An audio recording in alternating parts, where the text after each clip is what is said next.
think MCIS is a very good insurance company that I think puts the clients first. So I think it's a great company.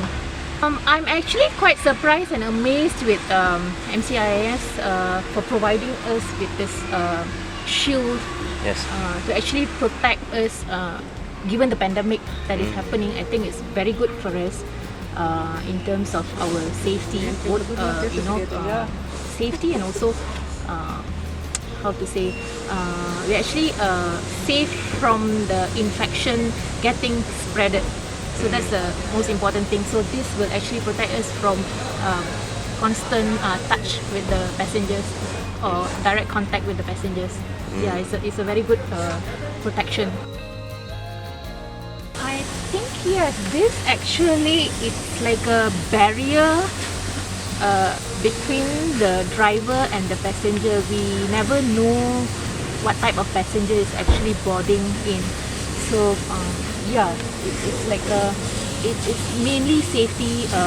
For safety reason, this is actually a very good thing because I think they only have like few holes in between, so it actually protects us from contact with the passenger. So it prevents from crime, I think, especially for the lady drivers.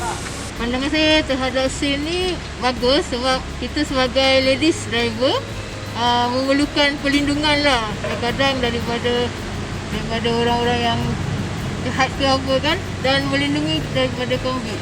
Yes, because this is a safety for us for COVID and then for crime also. Rasa seronok, rasa happy untuk keselamatan. Sekarang musim-musim COVID ni kan, macam mudahkan kerja lah. Kalau bawa malam pun tak ada risau sangat kan. Kadang-kadang customer ambil kesempatan. Sebab untuk keselamatan, jadi kalau macam orang curi ke ataupun macam dia nak letak pisau kat kita ke, tak adalah bahaya kan ada benda ni.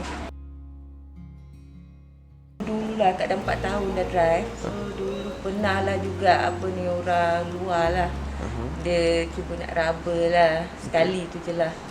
Sebab tu okey dah, tak ada dah. Ada benda ni kan protect kita, so tak adalah masalah apa-apa insyaAllah.